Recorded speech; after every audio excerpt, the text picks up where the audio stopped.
I was born with a disability, an endocrine disorder specifically. Once you are convinced you are a victim, it is almost impossible to give that fantasy up. It is almost impossible to give up the fantasy of victimhood once it has taken root. Do you know why that is? The reason that is because once you believe you are a victim, you stop trying. And then, if it turns out you were mistaken about being a victim, that you could have achieved what you wanted, what you dreamt of all along, if you later turn out to be mistaken, then you have worse than wasted your life. The one opportunity, YOLO, baby, the one chance you have to live, you pissed away in an orgy of self-pity and injected victimhood from your future enslavers. Known as Coleman's syndrome. Basically, what the disorder does is makes it basically your body does not produce the hormones necessary for maturation, right? So I didn't even, when I graduated high school,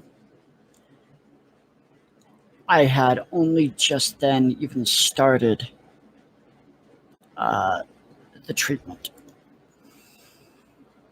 Really not feeling good. So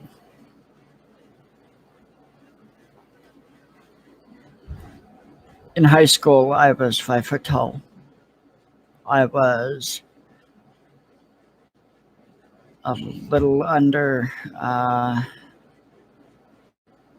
was about 100 pounds. Well, I'm 5'7" now, but I was 5'7" now, but I probably could have gotten taller had I started earlier. And there were some other things along with it.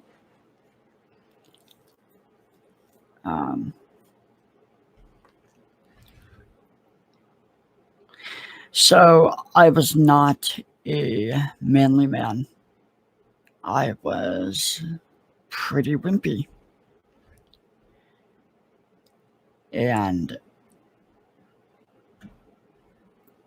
what I didn't really understand at that age was, even at that age, I thought that I was the problem, regardless of anything else. It was always my problem. I was highly emotional, constantly. And I'm a lot, when my testosterone gets low, I get really emotional. I don't like it that I do that, but I do. Because it's not consistent, because I get injections. So like every time it's getting close to an injection, I kind of start to go off the deep end a little bit emotionally. And tie that into the complex post-traumatic stress response due to all the childhood abuse. And it's really a recipe for, just having a fit. I mean, I've had female coworkers and people that I know, women who I've told about the Coleman syndrome thing. And they're like, yeah, when you're getting really low, like when it's getting close to when you need to get one, or if you're for like a month or so. I've had women tell me that, yeah, when you're not on the right amount of testosterone, you basically act like you're PMSing. I mean, literally, it's really bad. And, and of course I had the hearing disability. The hearing impairment's not genetic. It's because my mother loved to scream we're the type of woman who, stands like a foot away from her kid and is just screaming as loud as she can. Jimmy, both parties share some blame. If somebody is ignorant and doesn't understand something, that doesn't mean people have the right to hurt them. That's reality. And yes, all the time that I was in school, all the time that I was a kid, I was constantly trying to understand things. I honestly, because of the Christian indoctrination, the religious programming, I had literally thought that all the problems that I had at that time were because I had somehow pissed off God, which now I realize that was a stupid belief. But see, the thing of it is when you're around narcissistic people who are narcissistic, etc., never admit fault for anything. They never even consider the possibility that they're wrong. And unfortunately, with the culture, especially small town, Nebraska, Iowa, Missouri, Kansas, Ohio, those types of areas,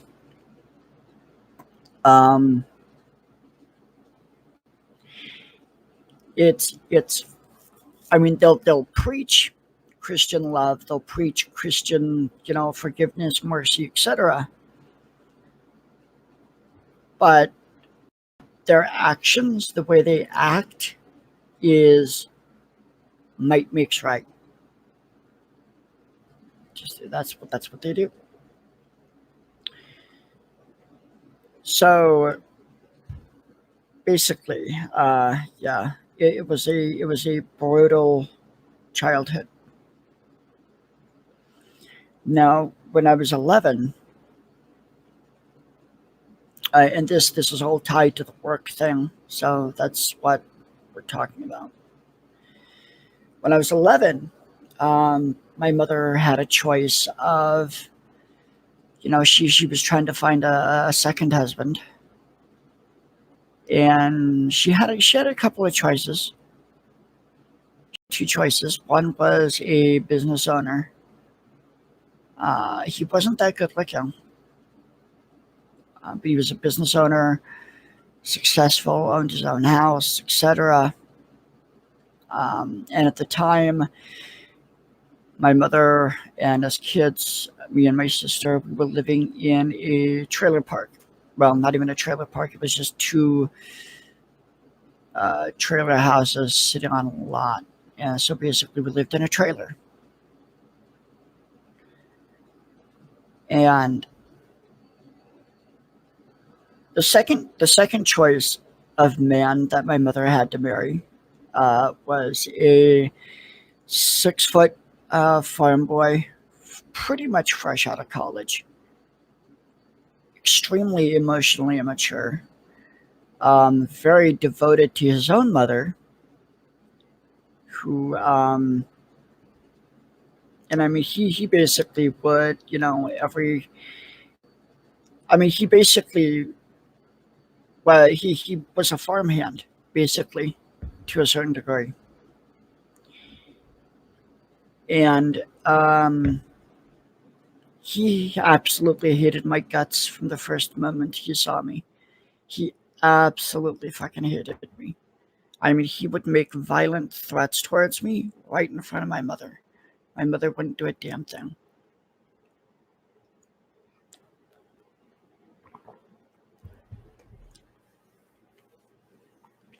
So, and I mean, I needed a dad. I wanted one. I remember one night before they got married, me and my sister were talking to him. And I guess they were announcing that, they were going to get married. And he wanted my sister to call him dad. And she got pissed off. Like, I'm never calling you dad. Right? And I asked, can I call you dad?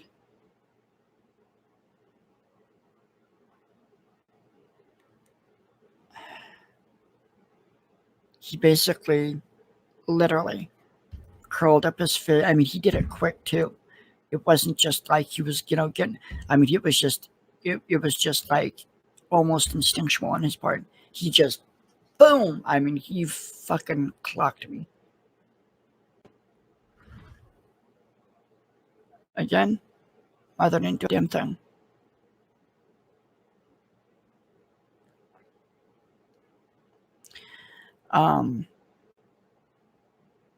Eventually, when we moved out to the country, things did get quite a bit worse. It got to the point where I would just basically have to sit in my room all day. It was school or sitting in my room all day.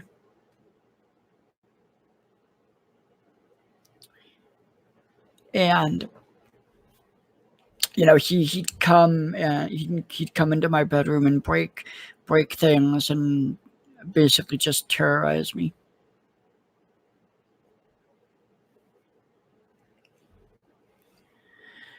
Wolf, no, that's not what a dad does. A dad does not sit there and beat their child.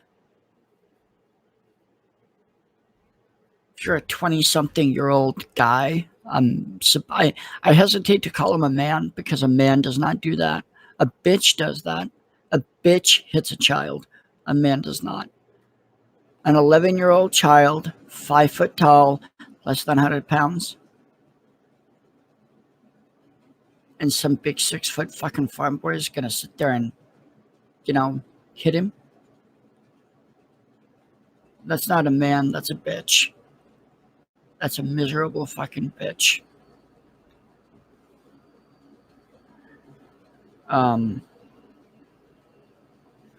So, yeah, I mean, I wanted to work. Other than mowing the lawn, like when it needed to, there was nothing else I was allowed to do. I wasn't allowed to really socialize with anybody. What was really disturbing is my mother was constantly screaming and yelling, being very authoritarian. And she knew what he was like. I mean, there'd be times, my mother would come upstairs, start yelling at me and my sister. And he'd come up and start terrorizing me and my sister, more so me than my sister. I mean, my sister could basically call him every name in the book, throw things at him, yell at him, just, horrible stuff. And he would sit there and he would pout and be sad because my sister didn't like him. I